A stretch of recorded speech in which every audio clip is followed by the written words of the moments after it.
The year was 1884, and the mountains of Montana were shrouded in mist when the noon train pulled into Cold Creek Station.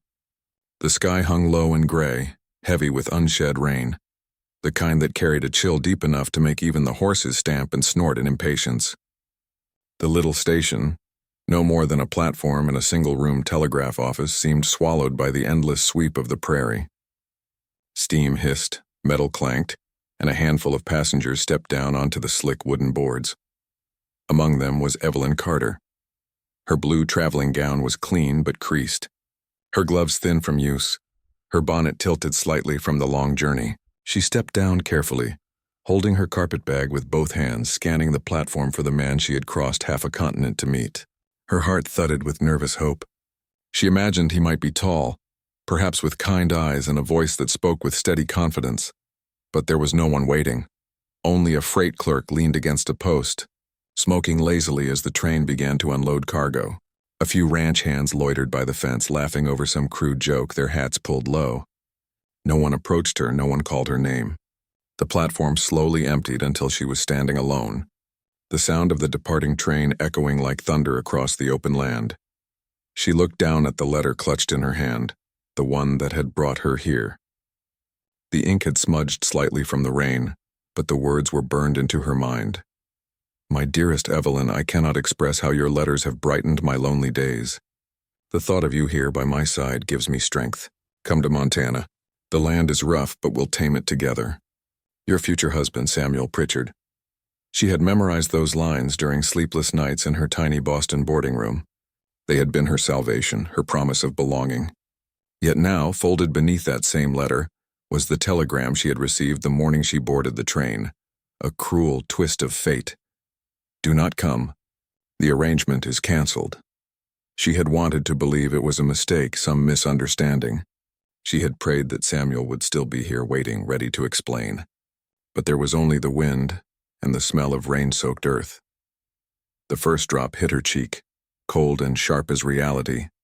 The telegraph operator, an old man with a stoop, leaned out the door. Train to Helena don't come till tomorrow, he said gruffly. If you're heading back, best find a room at the inn. She nodded faintly, unable to speak. She couldn't afford a room. She had spent everything on the ticket.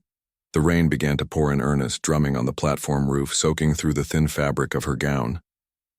Evelyn clutched her carpetbag tighter and turned toward the road leading into town. The mud splashed up her hem as she walked, her boots sinking into the soft earth. She passed the saloon, where men's laughter echoed through swinging doors, and the general store, its windows glowing faintly yellow. Inside, a mother and her child stared out at her curiously. To them, she must have looked like a ghost, a lost woman with nowhere to go. Across the street, a man on horseback slowed his mount, watching her through the veil of rain.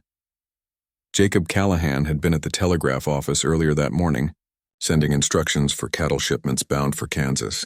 He wasn't a man easily distracted. Every decision, every deal, every fence post he owned had been built through sheer will and hard work. Yet something about the sight of that woman on the platform rooted him to the spot. He was tall, broad-shouldered, the kind of man shaped by weather and labor. His oilskin coat glistened dark with rain, and beneath the brim of his hat his eyes were a cool, deep blue, eyes that had seen more than their share of loss. He watched her turn the corner, shoulders squared but trembling slightly. She moved like someone determined not to fall apart, and that stirred something old in him, something he had buried with the past. He reined in his horse beside her. "Ma'am," he said quietly, tipping his hat. "You look a bit lost." She froze, startled by the voice, and looked up at him. His presence was solid, almost intimidating, but not cruel. He spoke like a man used to command but careful with it. "I'm not lost," she managed, "just not sure where I'm meant to go next." He dismounted slowly, boots sinking into the mud. "You got a place to stay?" Her silence was answer enough. She tried to hold her chin high, tried not to let him see the shame rising in her throat. "No family here?" "None," she said, voice breaking slightly. "No one at all." He studied her for a moment. The soaked dress, the trembling hands, the exhaustion written across her face. He had seen desperation before, in men ruined by debt, in families stranded by storms. But this woman wasn't begging. She was enduring. "My ranch is 10 miles west," he said finally. "You can ride there. It's warm." And I've got room enough for a traveler till you find your feet." Her eyes widened. I'm not asking for anything, miss," he interrupted gently. "Just don't like the idea of leaving someone to freeze in the rain." Evelyn hesitated. In Boston, she would have never dreamed of accepting such an offer from a stranger. But this was not Boston, and her options had vanished with that departing train. "Very well," she said at last, clutching her carpetbag. "Thank you." The ride to Diamond Sea Ranch was long and silent, save for the rain tapping on the wagon roof and the rhythmic creak of the wheels. Jacob held the reins with steady hands, guiding the team through stretches of open prairie that seemed to go on forever. The scent of wet sage filled the air, and lightning flickered across the distant ridges. Evelyn sat beside him, shivering despite the heavy coat he had lent her. It hung loose on her small frame, smelling faintly of leather and smoke. "You from the east?" he asked after a long while. "Yes," she murmured. "Boston," he nodded. "Long way from home." She stared out at the land rolling endlessly ahead.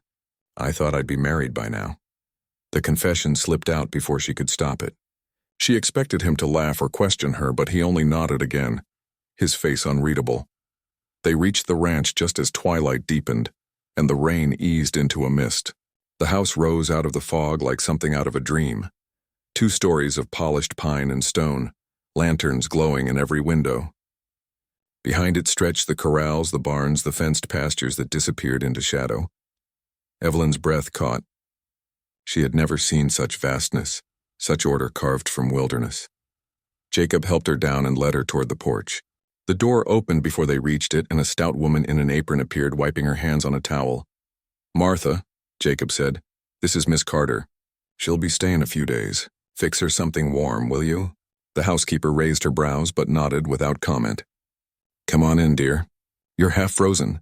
Inside, warmth wrapped around her like a blanket. The stone hearth blazed, and the air smelled of stew and bread. Evelyn's stomach tightened with hunger she didn't want to admit.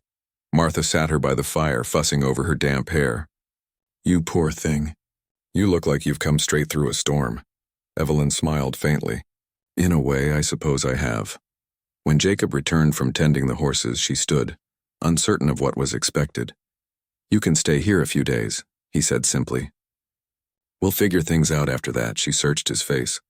"Why are you helping me?" He looked into the fire for a moment before answering. "Because once someone helped me when I didn't deserve it. Seems only fair I do the same." Something in his voice told her not to ask more. That night, lying in a soft bed for the first time in weeks, Evelyn stared at the ceiling beams and let the warmth seep into her bones. She should have felt peace, but instead there was a restless ache in her chest. Not just from loss, but from the strange awareness of the man who had brought her here. She didn't know him, not really. But she sensed the solitude in him, the weight he carried in silence. And though she didn't yet understand it, their fates had already begun to entwine. Outside, the rain slowed to a whisper. In the darkness of the Montana night, beneath the distant rumble of thunder, 2 lives scarred by disappointment had taken their first step toward healing, neither of them yet knowing that this chance meeting would change everything.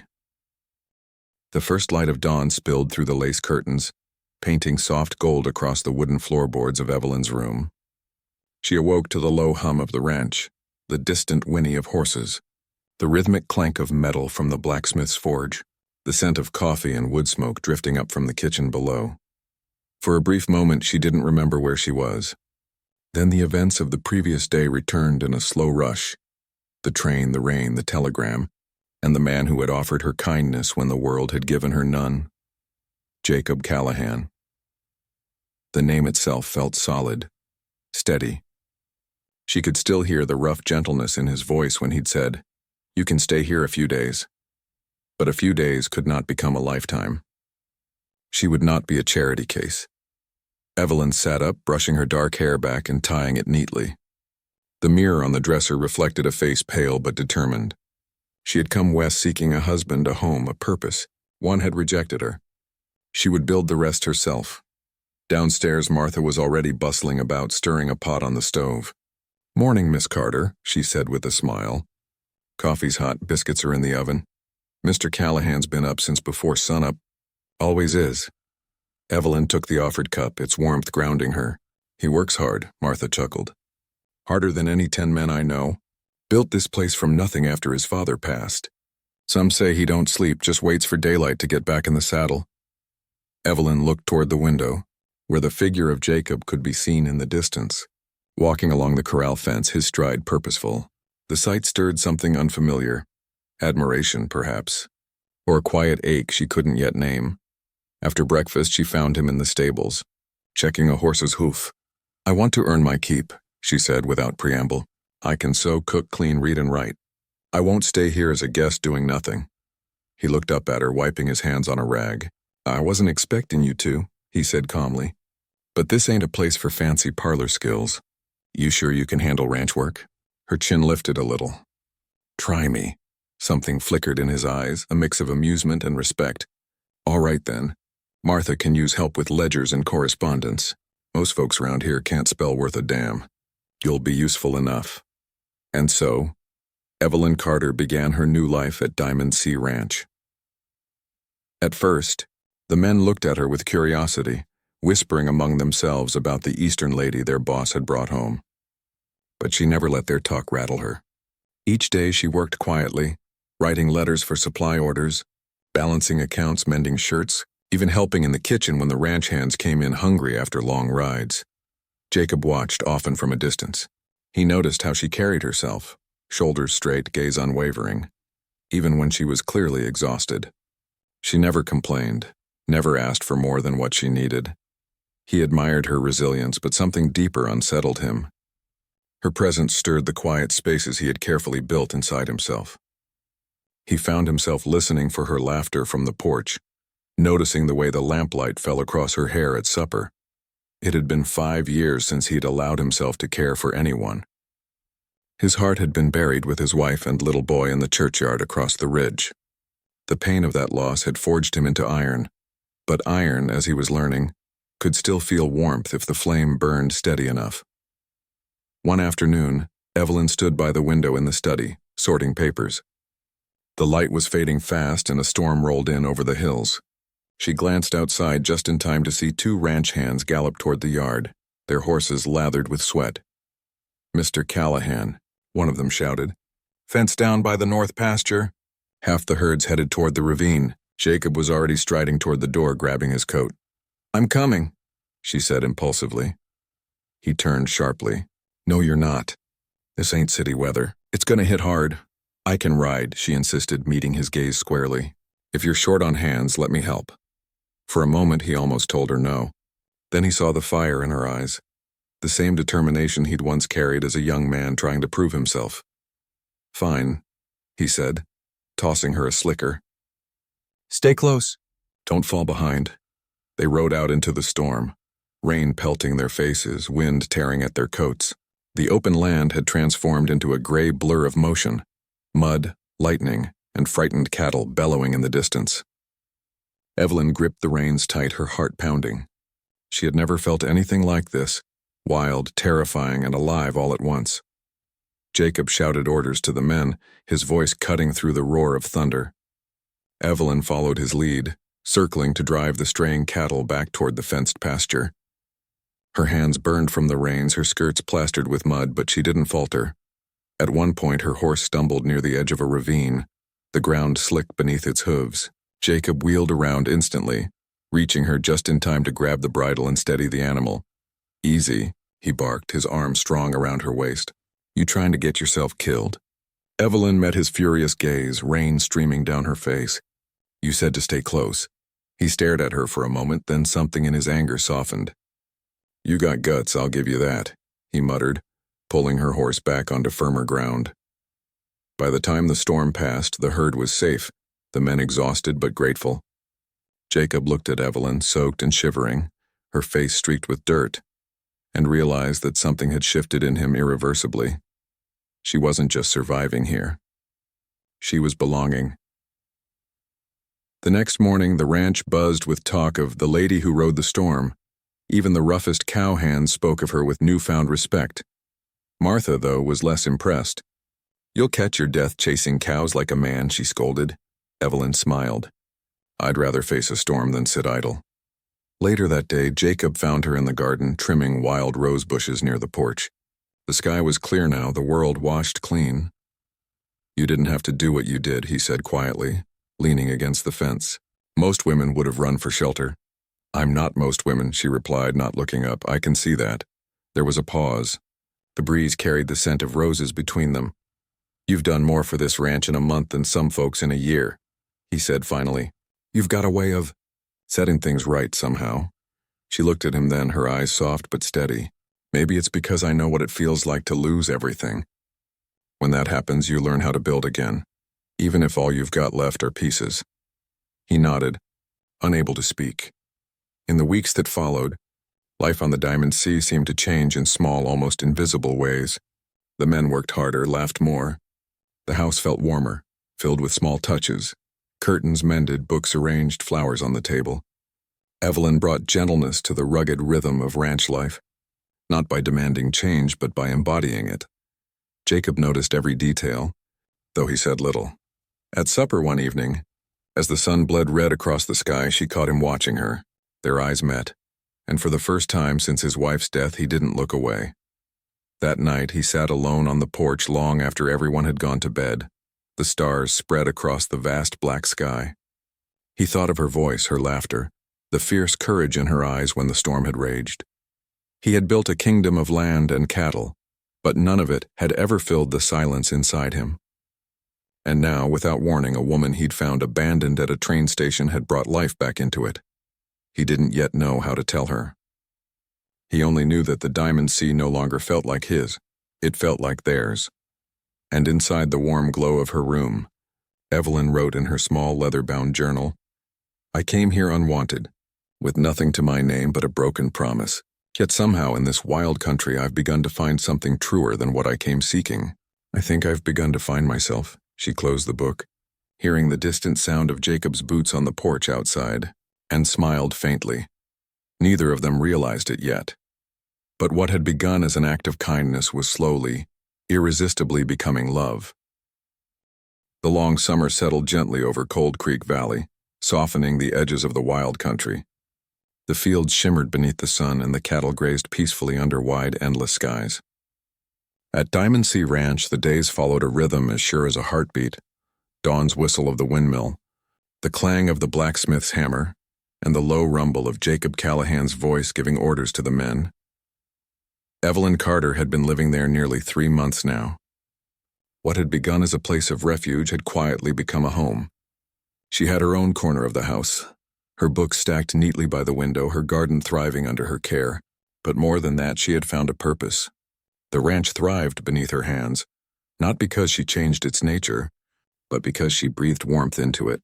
Still, there were moments when the silence between her and Jacob felt heavy, filled with things unsaid.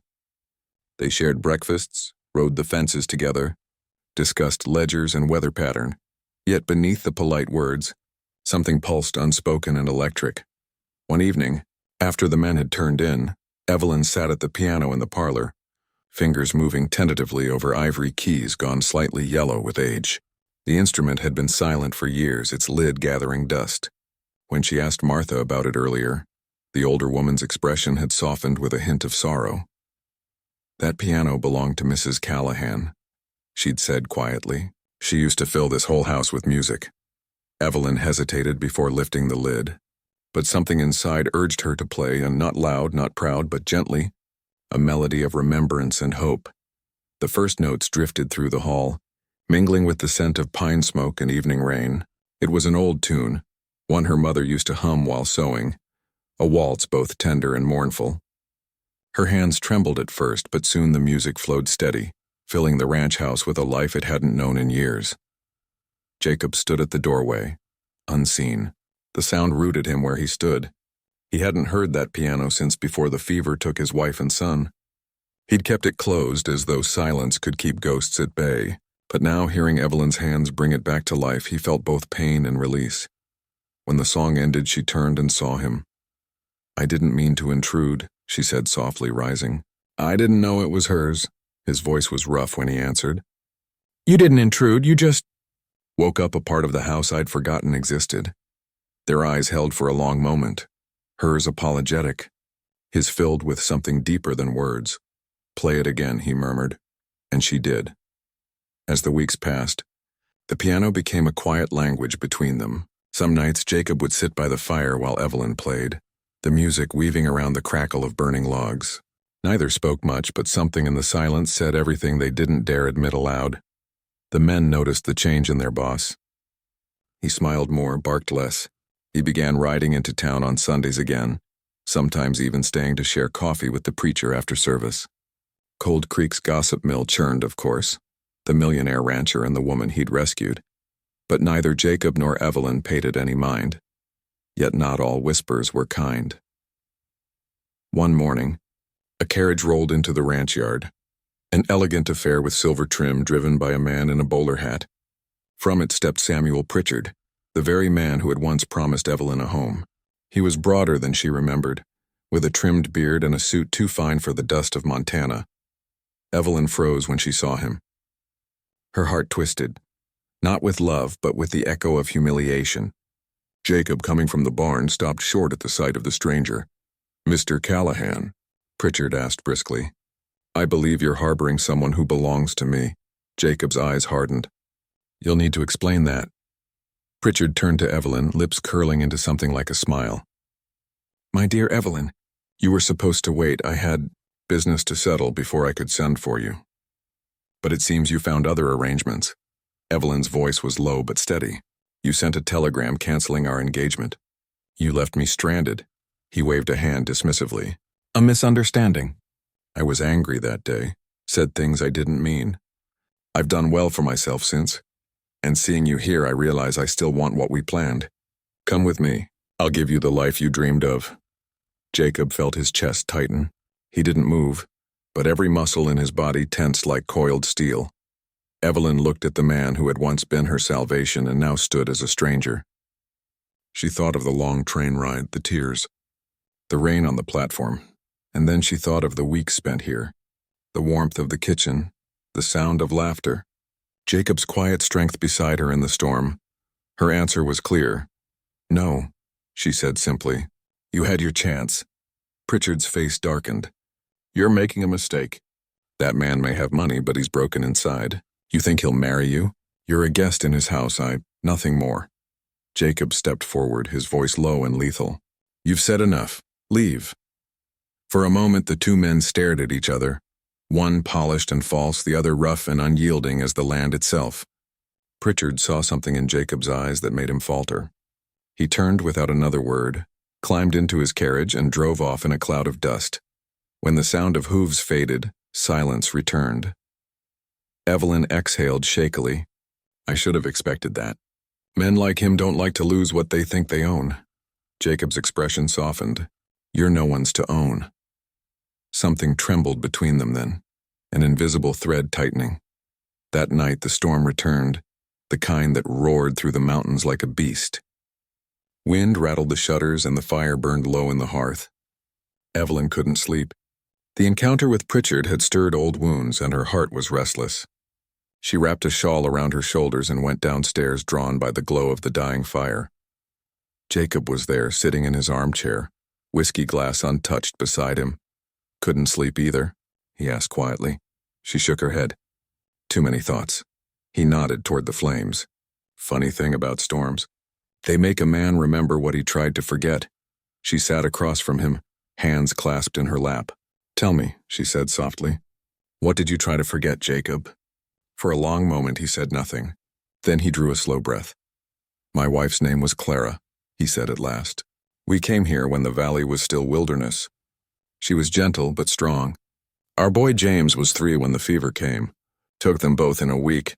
His voice broke slightly, though his eyes stayed dry. "After that I stopped living. Built fences, bought land, filled the silence with work. But the quiet never left." Evelyn's eyes shimmered. "And now?" He looked at her, really looked, the firelight reflecting in his blue eyes. "Now there's music in the house again." "That's something I never thought I'd hear." She swallowed hard. "Jacob." He stood, stepping closer, but stopped short of touching her. The air between them was fragile, alive with the weight of unspoken feeling. "You should get some rest," he murmured. She nodded, rising slowly, their hands brushing for the briefest instant, a touch that burned like sunlight through the dark. Then she turned and climbed the stairs, her heart pounding so loud she thought he might hear it. The next morning, the world smelled new again, rain-washed and bright. Evelyn went out to the garden, the soil damp beneath her boots, her mind still tangled in the night before. She knelt among the roses, trimming the petals, and thought of Jacob's voice, his loss, his strength. She realized then that love, real love, was not the grand promise of a letter or the convenience of an arrangement.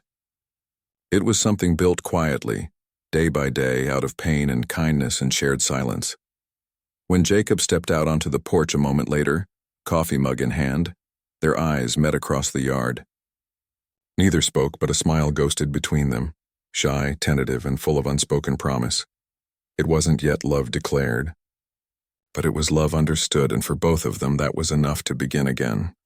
The moon hung like a silver coin above the Diamond Sea Ranch, its light spilling over the vast fields of wheat and wild grass. For weeks Evelyn had lived in quiet rhythm, mornings of work, evenings of reading by lamplight, and nights where she tried not to think too much about the man whose footsteps she could always hear outside her door. Jacob Callahan had grown distant again. He spoke kindly but carefully, as if every word were chosen to build a wall between them. To Evelyn, that silence cut deeper than any insult. She had seen tenderness in him, the way his gaze lingered when she laughed, the way he left extra wood by her fireplace on cold nights, and how he never let her carry the heavy buckets herself. But now he acted like none of it mattered. Martha, the housekeeper, noticed too. "That man's heart's locked tighter than Fort Knox," she said one morning, kneading dough with firm hands. "But if you keep looking at him like that, Miss Evelyn, something's bound to give." Evelyn smiled sadly. "I'm not looking for anything, Martha." But she was. She was looking for belonging, for the place her heart could finally rest. The letter that changed everything. One late afternoon, a rider arrived at the ranch. Dust and sweat clung to his shirt as he handed Jacob an envelope with a wax seal. Jacob tore it open, his brow furrowing as he read. It was from Samuel Pritchard, the man who had rejected Evelyn. "Mr. Callahan, I write in regret.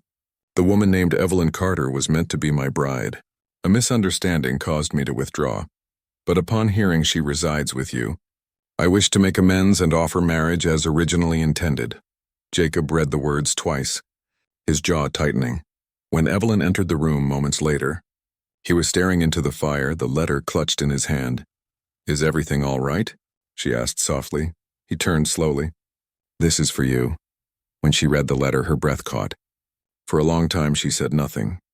The fire crackled, the clock ticked. "So he's changed his mind," she murmured finally. "I suppose he's decided I'm worth the trouble now." Jacob's voice was cold, though his heart was anything but. "It's your choice. You can go if you want." Evelyn looked up sharply. "You want me to go?" "I didn't say that." "You didn't have to." Her eyes shimmered with hurt, but she lifted her chin. "Thank you, Mr. Callahan, for everything you've done. I'll leave in the morning." Then she walked away, and Jacob didn't stop her. He wanted to. God, he wanted to. But years of pride and loss held his tongue. He had buried his heart too deep to dig it up now. The storm that night, the sky broke open. Wind howled through the valley. Lightning split the heavens, and thunder shook the earth. Evelyn couldn't sleep. She stood by the window, watching sheets of rain slam against the glass. In the distance, she saw something. A flash, not of lightning, but of flame. It rose near the barn, small at first, then swelling fast. Her heart lurched. She threw on her shawl and ran outside into the storm. The wind nearly knocked her down, her skirts clinging to her legs as she stumbled through the mud. "Jacob!" she cried, voice swallowed by the storm. "Jacob!"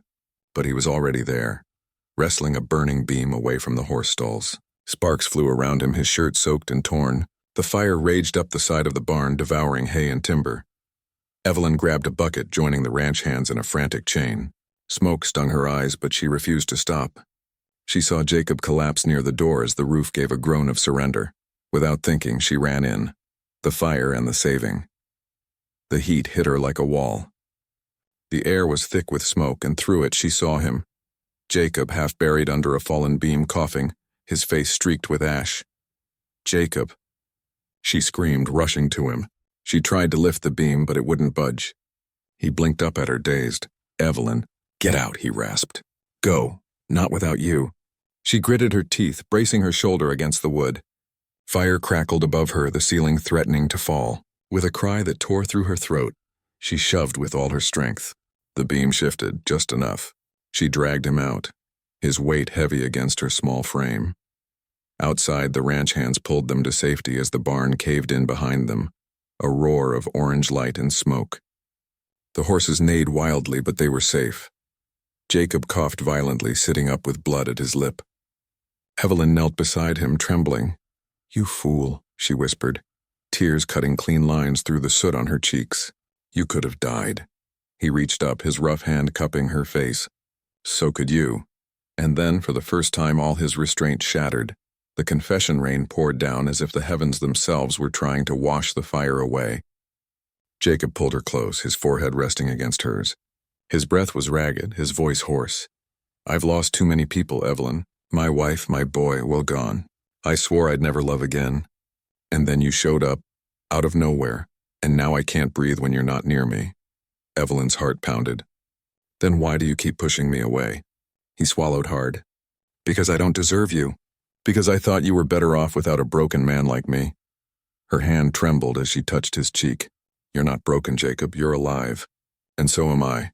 Maybe that's reason enough." For a long moment, the only sound was the rain. Then finally he kissed her, not with the fire of desire, but with the desperate tenderness of a man who had forgotten what it meant to be human, until she reminded him. The storm raged, but inside it something pure and calm was born. The morning after, when dawn broke, the barn was gone, a heap of blackened timbers, but no one was hurt. The ranch hands, tired but alive, rebuilt fences and cleared debris. Jacob moved among them, his arm in a sling, quiet but different somehow. When Evelyn brought him breakfast, he took her hand. "I don't care what Pritchard wants. You belong here, with me. Not because I need you, but because I can't imagine this place without you." Her eyes filled with tears she didn't try to hide. "And what would people say?" He smiled faintly.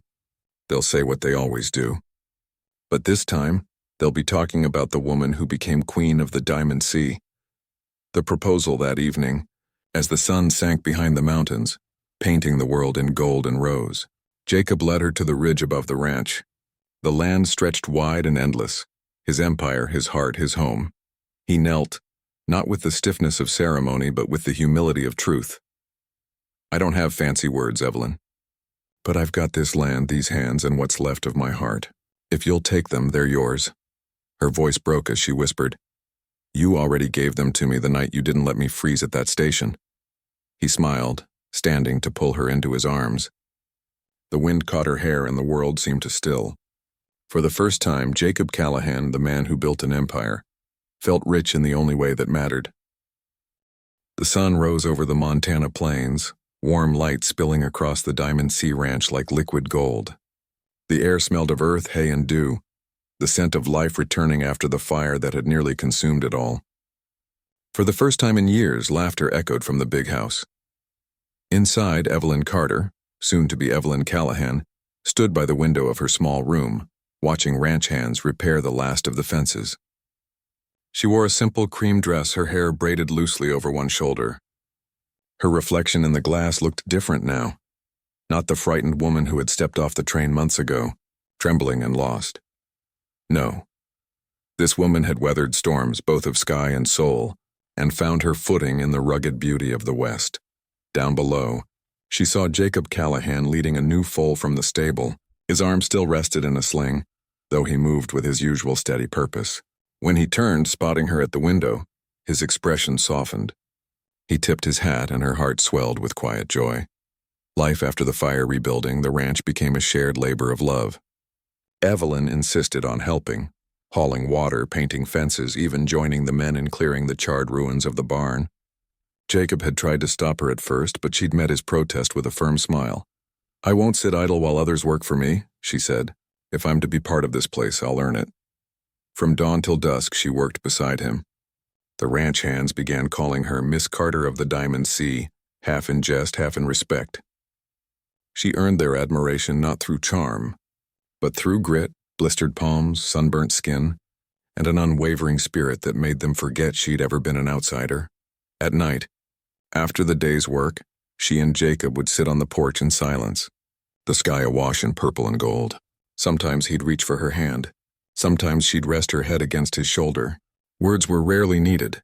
The bond between them had grown into something unspoken but unbreakable, forged in fire, rain and love. The return of Samuel Pritchard one afternoon, as the ranch hummed with the noise of rebuilding, a stranger rode up the long dirt road, dressed in fine city clothes and riding a glossy chestnut stallion. The men paused their work. Jacob's jaw clenched as he recognized the visitor. Samuel Pritchard dismounted with the stiff confidence of a man used to getting what he wanted. He tipped his hat to Evelyn, who had just stepped out carrying a basket of eggs. "Miss Carter," he greeted, his voice dripping with false warmth. "You look radiant. I came as soon as I received word of your safety." Evelyn blinked in disbelief. "My safety?" "Yes," he said, glancing at the rebuilt barn. "I heard about the fire. I feared for you, and I wish to make amends. My offer still stands. Marriage, comfort, a proper life in Boston." Jacob's shoulders stiffened. "You've got some nerve riding here after throwing her away once." Pritchard turned to him, lips curling. "And you, Mr. Callahan, have the audacity to keep a lady like her in the company of rough men and cattle? Surely she deserves better than a widowed rancher." The air thickened with tension. Evelyn stepped forward, her voice steady. "Mr. Pritchard," she said softly, "when I arrived here I was the woman you describe, fragile, foolish, afraid. But I've changed. This land taught me who I am. This man," she looked at Jacob, her eyes bright, "showed me what love means. I wouldn't trade 1,000 Boston mansions for one evening under this sky with him." Pritchard's face reddened. He muttered something about frontier madness, mounted his horse, and rode off without another word. Dust rose behind him like smoke, a symbol of all she'd left behind. Jacob turned to her, his voice low. "You didn't have to do that for me." Evelyn smiled faintly. "I didn't do it for you. I did it for me." A new beginning with Pritchard gone, peace returned to the ranch. Life found its rhythm again, slower, gentler. Martha began calling Evelyn Mrs. Callahan long before the wedding, and no one corrected her. The ceremony itself was small, held under the cottonwood tree by the creek. The ranch hands stood as witnesses, their hats pressed to their chests. Jacob wore his best black coat, though his collar sat a little crooked. Evelyn's dress was plain muslin, but she wore a wildflower crown Martha had woven that morning. When the local preacher arrived, he smiled warmly. "A mighty fine day for a wedding, Mr. Callahan. The good Lord sure shines on you today." Jacob looked at Evelyn, his eyes full of wonder. "He sure does." As they spoke their vows, the wind whispered through the trees, and a pair of hawks circled high above, free, fearless, and together. When the preacher pronounced them husband and wife, Jacob leaned close and whispered, "Welcome home, Mrs. Callahan." She smiled through tears. "I've been home for a while now." Queen of the Diamond Sea months passed, and the ranch flourished like never before. Evelyn brought small changes that made big differences, organizing supplies, teaching the ranch hands to read and write during the long winters, planting a garden that grew herbs and flowers where only weeds had lived before. Jacob often teased, "You've turned my cattle ranch into a kingdom." She'd laugh and reply, "Every king needs a queen, even if she's got calluses on her hands." The townsfolk began to see her differently. Once whispered about as the mail-order bride who got lucky, she became known as the Lady of the Diamond Sea. Respected, admired, and loved. Every Saturday she hosted gatherings for the ranch families, music, food, dancing under lanterns strung between the trees. The sound of fiddles mixed with laughter carried far across the plains. Jacob would watch her from the porch, the way her dress caught the light, how her joy filled every corner of the land.